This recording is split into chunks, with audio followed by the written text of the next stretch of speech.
প্রিয় বন্ধুরা, আজ আমি আপনাদের এমন এক প্রতিরক্ষা নির্মাণ সংস্থার সঙ্গে পরিচয় করাবো যে বিষয়ে বাংলায় কোনো ভিডিও আজ পর্যন্ত তৈরি করা হয়নি। সেই ভিডিও দেখবার পর প্রতিটি দেশপ্রেমিকের ভারতীয় প্রযুক্তি সম্পর্কে যেমন গর্ব মাথা উঁচু হবে, তেমনি ভারত যে ক্রমাগত অস্ত্র আমদানিকারী দেশ থেকে ক্রমশ অস্ত্র রপ্তানিকারক দেশে পরিণত হচ্ছে তা আমরা জানতে পারবো। এই যে প্রতিরক্ষা উৎপাদক প্রতিষ্ঠানের কথা বলছি, তার উৎপাদিত সামগ্রী বর্তমানে 100টিরও বেশি দেশে রপ্তানি হয়ে থাকে। কি সেই প্রতিরক্ষা সংস্থাটির নাম, কি বা তার ইতিহাস, সবই জানবো।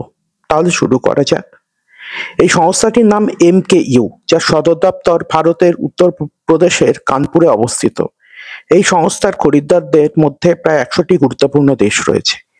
এই সংস্থা মূলত night vision binocular, ballistic helmet, bullet proof jacket, ballistic shield তৈরি করে থাকে।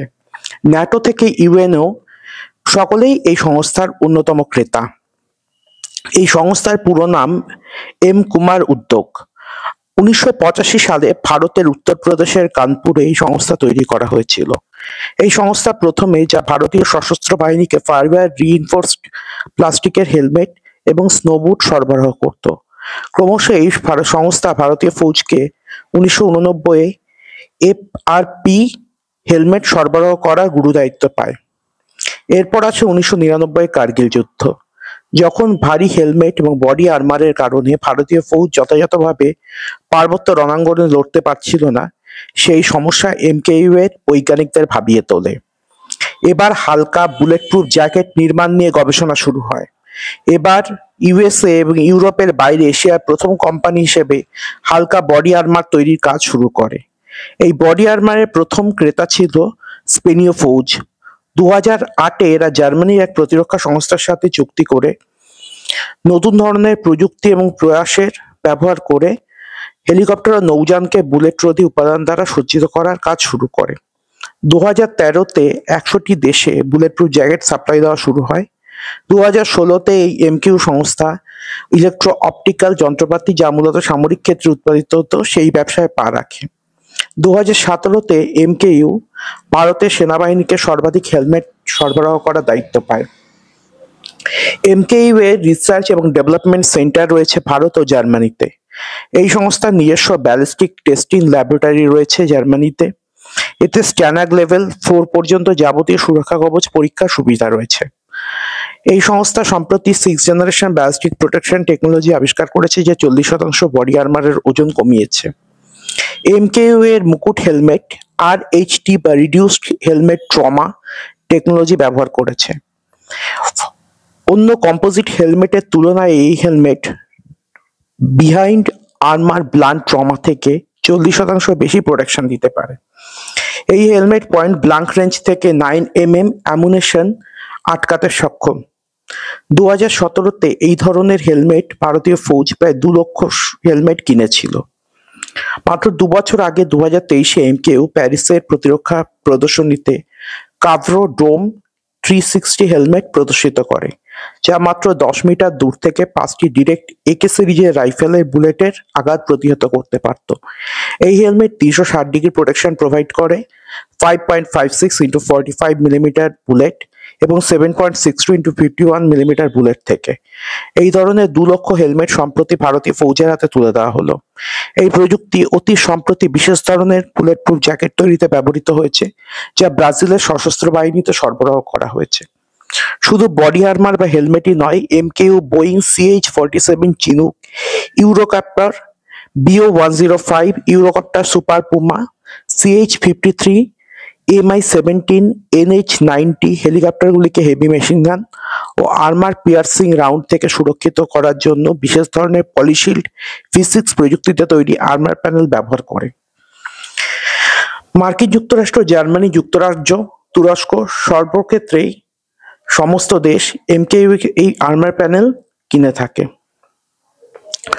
অন্যদিকে ফ্রেঞ্চ থেলস গ্রুপের সাথে সম্প্রতি 2020 সাল থেকে নাইট ভিশন ইলেকট্রনিক অপটিক্স তৈরির প্রজেক্ট নিয়েছে। এখন পর্যন্ত ব্রাজিল, আর্জেন্টিনা, ইটালির মতো একাধিক দেশ এদের কাছ থেকে নাইট ভিশন ডিভাइस কিনছে। के मद्देनजर अगर देखा जाए तो कुछ साल पहले एक न्यूज आई थी कि MKU ने वीर हेलमेट का इजाद किया है या वीर हेलमेट उन्होंने बनाया है for the 6 jawans. Last year की ये खबर है।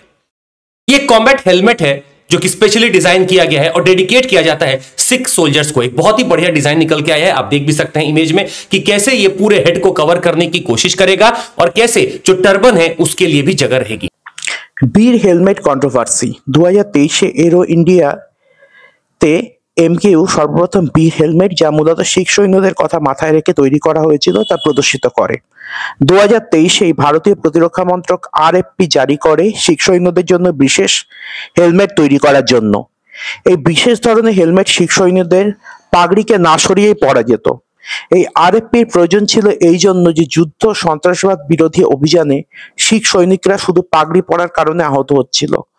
অতঃপর কিছু শিখ রাজনীতিক এই হেলমেটকে শিখ পাগড়ির অপমান বলে আওয়াজ তোলে। अब जैसे ही हमारे भारत में ये फिर से एक रिक्वेस्ट रेज किया गया था हेलमेट के लिए और एक इमरजेंसी रिक्वेस्ट रेज किया गया था, तो बहुत सारे रिएक्शंस देखने को मिले।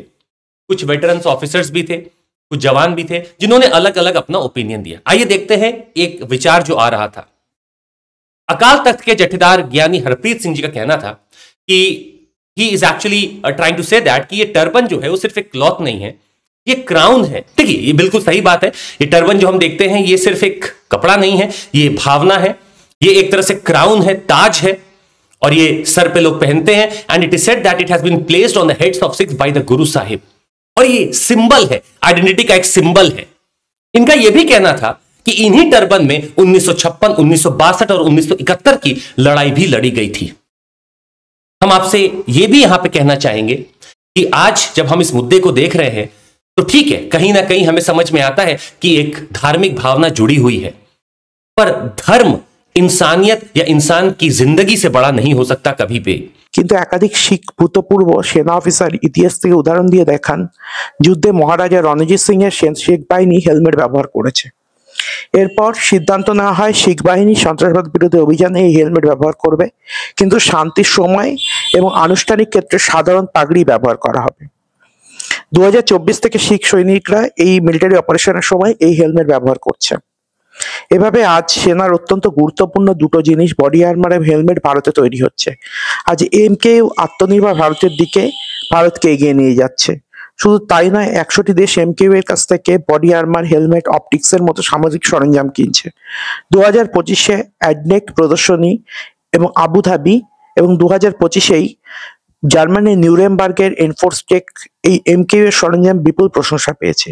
এভাবেই আজ প্রতিরক্ষা ক্ষেত্রে ভারত স্বনির্ভর হচ্ছে। তাহলে আজ এই পর্যন্তই থাকলো। সকলে ভালো থাকবেন। জয় হিন্দ।